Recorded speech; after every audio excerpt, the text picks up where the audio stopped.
अपनी उपस्थिति में ही वो प्रकट होता है। His personality is revealed in His presence. उसका व्यक्तिगत रूप जो है वो उसकी उपस्थिति में प्रकट होता है। His character is revealed in His presence. उसकी उपस्थिति में उसका स्वभाव प्रकट होता है। If His character is revealed through His presence, यदि उसका स्वभाव उसकी उपस्थिति से प्रकट होता है, it is going to transform our life. वो हमारे जीवन को परिवर्तित कर देगा। If Jesus is abiding in you, यदि यीशु आपके भीतर में है, how you can smoke? आप कैसे धूम्रपान करेंगे? If you are smoking, Jesus is also inside you. यदि आप स्मोक कर रहे हैं तो यीशु भी आपके अंदर है। So Jesus may be doing like this. यीशु शायद इस प्रकार से करे। How you can take alcohol? आप कैसे शराब ले सकते हैं? No, if Jesus is in you, नहीं, यदि यीशु आपके अंदर है, He's going to change your character. वो आपके स्वभाव को बदल देगा। So His nature is revealed. तो उसका स्वभाव प्रकट होता है, His plans are revealed. उसकी योजनाएं प्रकट होती है। Many people are concerned about their future. कई लोग हैं जो अपने भविष्य के बारे में चिंता करते हैं। Oh, what I have to do tomorrow. ओ कल मुझे क्या करना है? Oh, to whom I marry. ओ मुझे किससे शादी करना है? And for what job I should go. और अब मुझे कौन सी नौकरी करना है? They don't know. ये सारी बातें। But I tell you, if Jesus is in you, तो मैं आपको कहूँ, यदि यीशु आपके अंदर है, His plans and His will for your future will be revealed to you. उसकी योजना और उसकी इच्छा आपके भविष्य के बारे में आप पर प्रकट होगी। Praise the Lord. That means you are not a loner in your spiritual journey. He is with you. इसका मतलब ये है कि अपनी आत्मिक यात्रा में आप अकेले नहीं हैं, वो आपके साथ है हर समय. हर समय। If Jesus, His presence is with you, यदि यीशु और उसकी उपस्थिति आपके साथ है, you will receive revelation of hope. आप आशा के प्रकाशन को पाएंगे। You will receive revelation of faith. आप विश्वास के प्रकाशन को पाएंगे। You will receive revelation of आप healing. सच्चाई के प्रकाशन को पाएंगे। Praise the Lord. All sick people, सारे बीमार लोग, healing is so simple. चंगाई बहुत ही मामूली बात है। You are worried about your physical healing. आप अपने शारीरिक चंगाई के लिए चिंतित हैं। It is so simple. ये बहुत ही मामूली है। The perfect person in this whole universe, Jesus coming in your life. सबसे शुद्ध मनुष्य इस ब्रह्मांड का यीशु आपके जीवन में आता है। When He abides in your life, जब वो आपके जीवन में वास करता है, you will receive the revelation of आप healing. चंगाई के प्रकाशन को पा लेंगे। Praise the Lord. Hallelujah. Hallelujah. And that will take you to a better spiritual standard of living. और ये जो है वो आपको आत्मिक जिंदगी के एक बेहतर स्तर पर लेकर जाएगा। A better spiritual standard of living. और आत्मिक जीवन का एक बेहतर स्तर पर लेकर जाएगा। When you are aware about His presence in your life, जब आप उसकी उपस्थिति के बारे में अपने जीवन में जागरूक हो जाएं, you are going to improve in your spiritual standard of living. आप अपने आत्मिक जिंदगी के स्तर में बेहतर होते जाएंगे। Who is with you? आपके साथ कौन है? Jesus. Yeshu. Jesus is with you. यीशु आपके साथ है। If Jesus is with you, यदि यीशु आपके साथ है, your standard is the standard of Jesus. आपका स्तर जो है वो यीशु का स्तर है। Amen. If you are a minister, यदि आप एक मंत्री हैं, your standard is the standard of ministers. आपका स्तर जो है वो मंत्रियों का स्तर है। If you are a rich man, यदि आप एक धनी व्यक्ति हैं, your standard of living is the standard of rich people. आपके जीने का स्तर जो है वो धनी लोगों के स्तर का है। Spiritually, आत्मिक रीति से if Jesus is with you, यदि यीशु आपके साथ है, your standard of your spiritual living is the standard of Jesus Christ. आपके जीने का स्तर जो है वो यीशु मसीह के स्तर का हो जाएगा। Praise the Lord. Hallelujah. For you, there is no possibility to become depressed, आपके लिए कोई संभावना ही नहीं है कि अब आप निराश हो जाएं, to be anxious, व्याकुल हो जाएं, because Jesus is with you. क्योंकि यीशु आपके साथ है। You have a better standard of living. आपके पास जीने का एक बेहतर स्तर है। An unseen friend is always with you. एक अनदेखा मित्र हमेशा आपके साथ है। Praise the Lord. Praise Lord। And if He is with you, और यदि वो आपके साथ है, you are going to receive a revelation of a promised land, और आप एक वायदे किए हुए भूमि का प्रकाशन पाएंगे, about a great future, और एक महान भविष्य के बारे में, about a miraculous और future. एक चमत्कारी भविष्य के बारे में। Praise the Lord. I tell you, my dear people, you have a great future. मेरे प्रिय लोगों, मैं आपसे कहूँ, आपका एक बड़ा ही अच्छा भविष्य है। Why I said? मैंने क्यों कहा? Not because of your abilities and skills. आपके काबिलियतों के कारण नहीं, Someone else is in you. लेकिन कोई और आपके अंदर है। Jesus Christ is in you. यीशु मसीह आपके अंदर है। As Jesus is in you, जैसे यीशु आपके अंदर है, your future is going to be glorious. आपका भविष्य जो है वो महिमामय हो जाएगा। Praise the Lord. If the presence of Jesus Christ is with you, यदि यीशु मसीह की उपस्थिति आपके साथ है, then you are going to receive revelation. तब आप प्रकाशनों को पाएंगे। And regarding revelation, one thing I want to tell you, और प्रकाशन के बारे में एक बात मैं कहना चाहता हूँ। only this revelation, the people who are carrying a new wine skin, that new wine skin experience, only those people can receive this revelation. और ऐसे लोग जो नई दाग के बोतलों को ग्रहण किए हुए हैं, धारण किए हुए हैं, वही लोग जो हैं वो इन प्रकाशनों को पाएंगे। In Mark chapter 2 and verse 21-22, Jesus speaks about wine skins. और मरकुस रचित सुसमाचार उसके दूसरे अध्याय के 21वें और 22वें पद में वो दाग के बोतलों के बारे में कहा गया है। That's about our life. वो हमारे जीवन के बारे में है। If you are carrying an old wine skin, यदि आप एक पुराना दाग के बर्तन को लेके चले हैं, Jesus cannot bring this revelation in your life. यीशु इस प्रकाशन को आपके जीवन में नहीं ला सकता। Only new wine skins can receive this revelation. केवल नए दाग के जो बर्तन है वही इस प्रकाशन को पा सकते हैं। And when you receive this revelation, और जब आप इस प्रकाशन को पाएं, it changes your whole attitude. वो आपके पूरे स्वभाव को ही बदल देता है। You will know that I am a child of आप God. जानेंगे कि मैं परमेश्वर की संतान हूँ। I am a son of a king. मैं एक राजा का बेटा हूँ। King's sons are here. यहाँ पर कितने हैं जो राजा के बेटे हैं? How many king's daughters are here? यहाँ पर कितने राजा की बेटियां हैं? When you receive this revelation, जब आप इस प्रकाशन को पाएं, it's going to change your attitude. ये आपके पूरे स्वभाव को बदल देगा। It's going to change your approach to your life. वो आपके जीवन के प्रति आपके अप्रोच को बदलेगा। Praise the Lord. Praise the Lord. It's going to change the spiritual standard of living in your life. वो आपके आत्मिक जीवन के स्तर को बदल देगा। Amen. Hallelujah. How many of you want to experience that presence in your life? आप में से कितने हैं वो जो उस उपस्थिति को अपने जीवन में पाना चाहते हैं? Yes, right now we are experiencing His presence in our midst. इसी वक्त हम उसकी उपस्थिति को हमारे बीच में महसूस कर रहे हैं। Now you are experiencing His presence in your life. अभी आप उसकी उपस्थिति को आप अपने जीवन में महसूस कर रहे हैं। Just ask the Lord, Lord, I should be aware of your presence. You are always in me. I should be always aware about your presence. आप प्रभु को कहिए, प्रभु मैं जानता हूँ कि आप मुझ में हैं, लेकिन मैं हमेशा आपकी उपस्थिति के लिए जागरूक बनूं। When this presence is in your life, जब ये उपस्थिति आपके जीवन में होती है, it is also going to bring transformation in your life. वो आपके जीवन में परिवर्तनों को भी लेकर आता है। Just examine the example of disciples of Jesus Christ. आप यीशु मसीह के चेलों को ही देख लीजिए। They were all fearful people. ये सब डरपोक लोग थे, But when the Holy Spirit descended on them, लेकिन जब पवित्र आत्मा उनके ऊपर उतरा, there took place a paradigm shift. They moved from fear to fire. और वहां पर एक ऐसा बात घटी, वो भय से अग्नि की ओर चले। Praise the Lord. When you know that Jesus is with you, जब आप जानते हैं कि यीशु आपके साथ है, it's going to transform your life. वो आपके जीवन को परिवर्तित कर देगा। It's going to take you from pride to humility. वो आपको घमंड से दीनता की ओर ले जाएगा। It's going to take you from worry to faith. वो आपको चिंता से विश्वास की ओर लेकर जाएगा। It's going to take you from arrogance to humbleness. वो आपको घमंड करने से आपको नम्रता की ओर लेकर जाएगा। If you're spiritually weak, यदि आप आत्मिक रूप से कमजोर हैं, the presence of God is going to make you spiritually strong. परमेश्वर की उपस्थिति आपको आत्मिक रीति से बलवंत करेगी। Holy Spirit, He came upon the flesh. पवित्र आत्मा प्राणियों या शरीर के ऊपर उतरी। Most of the time we are worried about weak flesh, और कई बार हम चिंतित होते हैं निर्बल शरीर, weak eyes, निर्बल आंखें, weak hands, निर्बल हाथ, weak, and the flesh is demanding too much from us. और निर्बल, और ये शरीर हमसे बहुत सारी चीजों की मांग करता है। But when the presence comes, लेकिन जब उपस्थिति आती है strong flesh, और ये शरीर बलवंत होता है, I mean powerful eyes, और ये आंखें बलवंत होती it हैं, transforms your ये eyes, आपकी आंखों को बदल देता है, it transforms your fleshly desires. वो आपकी शारीरिक इच्छाओं को बदल देता है। You are not addicted to any fleshly desire. आप किसी भी प्रकार की शारीरिक इच्छा की लत में नहीं है।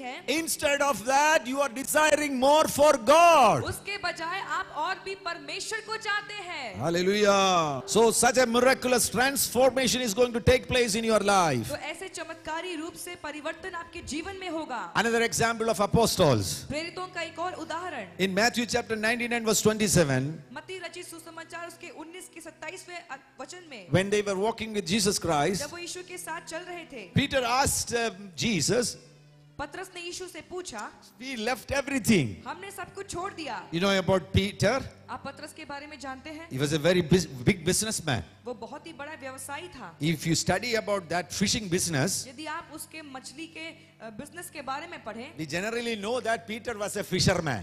आमतौर पर हम जानते हैं कि वो एक मछुआरा था। But if you study the history, लेकिन इतिहास को पढ़ें तो he was a fisherman, businessman. क्योंकि वो उसका एक अच्छे मछुआरे का अच्छा व्यवसाय था। Because during those days, owning a boat, one or two boats by a person means that man is a rich man. क्योंकि उन दिनों में अगर किसी के पास एक या दो नाव है, इसका मतलब ये होता था कि वो एक बहुत बड़ा व्यवसायी है। So he left everything and he started following Jesus. तो उसने सब कुछ छोड़ दिया और वो यीशु के पीछे हो लिया। And that's why Peter asked Jesus, what shall we have? We left everything. What shall we have? इसलिए पतरस यीशु को बोलता है कि हमने तो सब कुछ छोड़ दिया, तो अब हमें क्या मिलेगा? And Jesus comforted them. और यीशु ने उनको राहत दिया। You left everything. तुमने सब कुछ छोड़ दिया, You are going to get double. तुमको डबल मिलेगा, दुगना मिलेगा, Double milega. दुगना मिलेगा। But these same apostles, लेकिन यही प्रेरित after the infilling of the Holy Spirit, पवित्र आत्मा के भरपूर होने के now बाद, Jesus is in them. और जब यीशु उनके अंदर है, In Acts chapter 3 and verse 6, प्रेरितों के काम 3 और उसके 6वें पद में, when they saw a lame man, जब उन्होंने एक लंगड़े व्यक्ति को देखा that man was a beggar, और वो एक भिखारी था and he was asking alms from these people. और वो लोगों से भीख मांगता था, Give something for us. मुझे कुछ दे दो। So Peter said, तो पतरस ने कहा, silver and gold I do not have, चांदी और सोना तो मेरे पास है नहीं, but I have something लेकिन else. मेरे पास कुछ है। So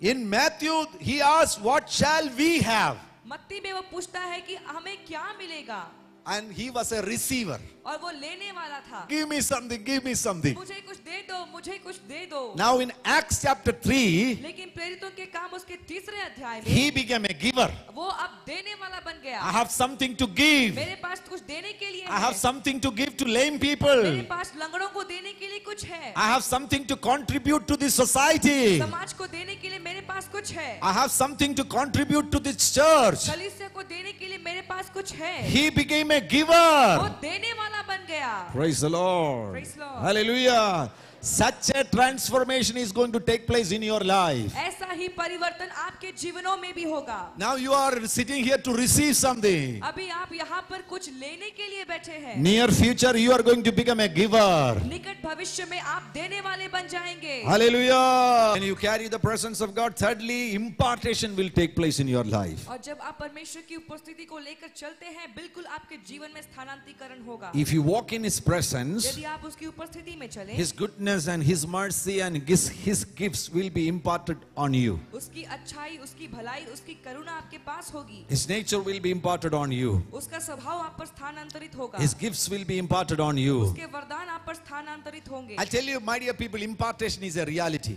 मैं प्रिय लोगों में आपसे कहना चाहता हूँ कि स्थानांतरीकरण एक वास्तविकता है। Whether you agree or not, भले आप माने या ना माने, impartation is a reality. स्थानांतरीकरण एक वास्तविकता है। If you attend Pentecostal church services, यदि आप पेंटिकॉस्टल चर्च के सर्विस को अटेंड करते हैं, tomorrow go and pray for another person. कल जाकर आप एक दूसरे व्यक्ति के लिए विनती करें, What happened here is going to happen in that place. यहाँ पर जो कुछ हुआ वही चीज वहाँ पर भी होगा। Amen. आमेन। Hallelujah.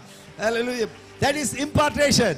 इसको स्थानांतरीकरण कहते हैं। All you have received an impartation. जो कुछ भी आपने पाया है वो स्थानांतरीकृत है। Association, environment, and involvement brings anointing in our life. और पर उनके साथ में निकट रहना, उनके साथ बने रहना हमारे जीवन में अभिषेक को लेकर आता है। Very important is involvement. और इसको कहा जाता है उनके साथ बनना। You have to involve when something is happening here. और यहाँ पर जब कुछ होता है आपको उसमें भाग लेना है। Shouldn't become a spectator. आपको बस देखने वाला नहीं बनना है, Should involve. आपको उसमें भाग लेना है। When you involve, जब आप भाग लेते the हैं anointing will impart in your life. तब वो अभिषेक आपके जीवन पर आएगा। When you carry the presence of God, you will receive impartation from Him. जब आप परमेश्वर की उपस्थिति को लेकर चलेंगे, आप उससे स्थानांतरीकरण को देखेंगे। So God has blessed you with peace of God. तो परमेश्वर ने आपको परमेश्वर की शांति से आशीषित किया है। God has blessed you with presence of God. परमेश्वर ने आपको परमेश्वर की उपस्थिति से आशीषित किया And है। finally, let me speak about the power of God. अंतिम तौर पे मैं आप परमेश्वर की सामर्थ्य के बारे में कहूँ। If you go to Ephesians chapter 6 and verse 10, इफिसियों के पत्री 6वां अध्याय उसका 10वां वचन। And finally, my brother, be strong in the Lord and in the power of His might. इसलिए प्रभु में और उसकी शक्ति के प्रभाव में बलवंत बनो। And this is about the power of Jesus Christ. ये यीशु मसीह के सामर्थ के बारे में है। And Paul says that be strong in the Lord and in the power of His might. और पौलुस कहता है कि प्रभु में और उसकी शक्ति के प्रभाव में बलवंत बनो। In Ephesians chapter 1 इफिसियों के पत्री पहले अध्याय and verse 19, और उसके 19वें वचन, and it speaks about the power of the Father. वो पिता के सामर्थ्य के बारे में कहता है। Verses 19, it says that, and what is the exceeding greatness of His power toward us who believe. और उसकी सामर्थ्य हमें जो विश्वास करते हैं कितनी महान है। Amen. So that is the power of the Father.